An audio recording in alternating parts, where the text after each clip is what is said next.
quite a stigma against the stars in the world today, and Christians aren't the only ones to look up at the stars and dismiss any significance they might have, and ridicule anyone who would assign a meaning to them. Living close to Sedona, Arizona, I am familiar with the craziness that people can go through trying to define themselves by a constellation, a gemstone, or the lines on their hands. However, honestly, can you blame them? How can you ridicule someone for just trying to find their place in the world, no matter how crazy the method? Back after I initially left the church, but before I started my secular lifestyle, I had my palm read. I had just turned 20 that day, and it was a small party with just a couple of friends, and among them was an amateur palm reader.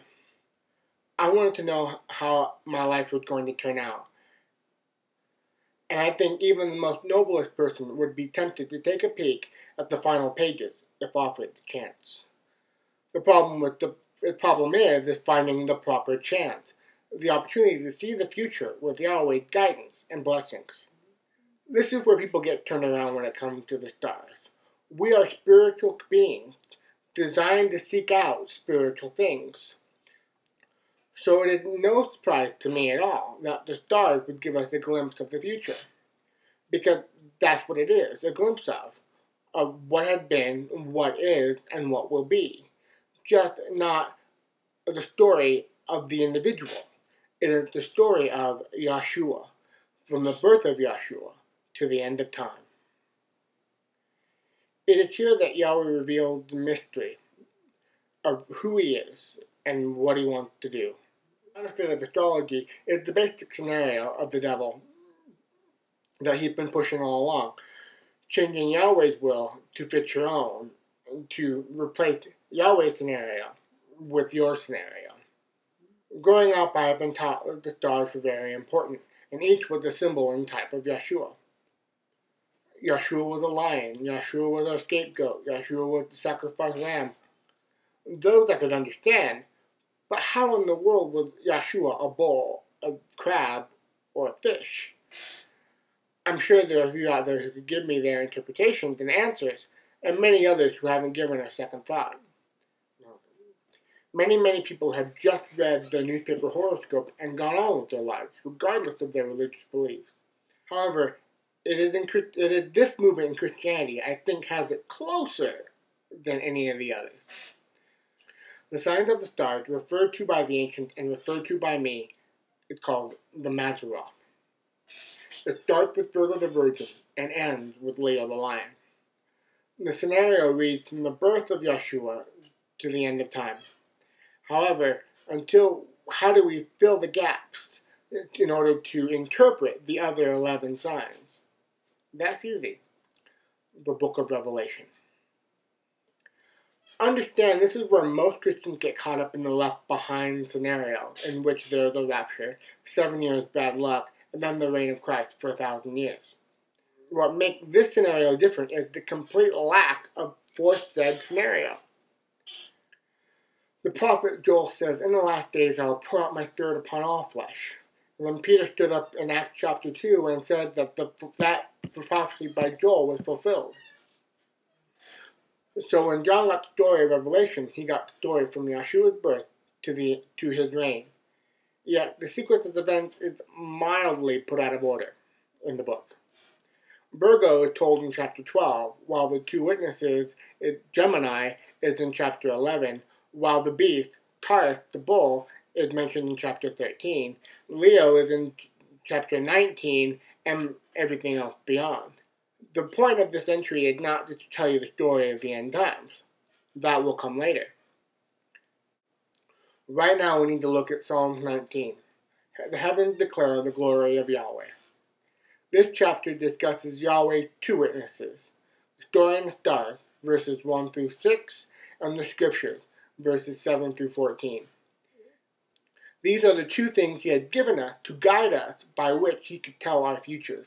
Seers and mystics need not reply, and for sale one crystal ball. Scriptures tell us the history of the people of Yahweh and their journey to seek out His will. His will and His story of the universe are actually written in the universe itself, the stars.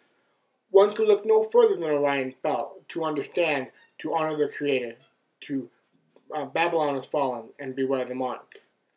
It is the message of Orion that he shouts to the 7 sisters upon the back of the beast.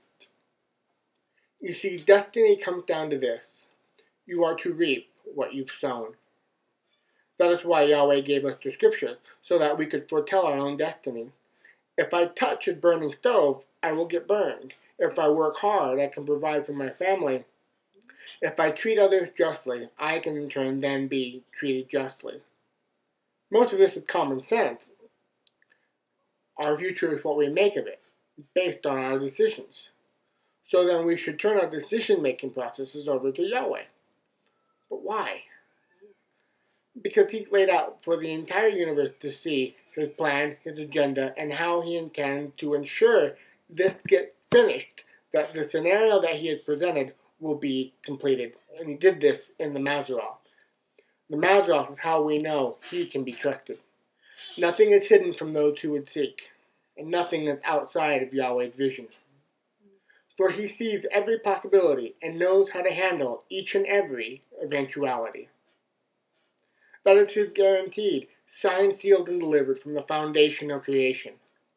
One day He told Abraham to count the stars, and so shall his seed be. However, the seed in this story is singular, or we all know there's more than one star. So let me offer you another possibility as given by Strong. The word recount. And Yahweh asked Abraham to recount the stars, and so shall his seed be. So if Abraham looked at the stars and told the story of the stars, so shall his seed, Yeshua, be, the Messiah. I hope that I've stirred an interest in the Mazzaroth for you. I hope you can use this tool to truly meet our Father and to understand His plan for all of creation and how you can be a part of it. Because just like astrology, Christianity would have you believe that God has an individual plan for your life. The truth of the matter is, there's only what He's doing and only what He's planning. He doesn't move on your bank loan or grant you a job as a doctor, a lawyer, a baker, or a candlestick maker. Yeshua says, I do nothing except what I see the Father doing. He has a plan, and He has a place for you in it. From the beginning, His plan has and always will include mentoring. The Genesis account says, let us make man in our image. However, since I don't believe in the concept of the Trinity, how then do I answer this?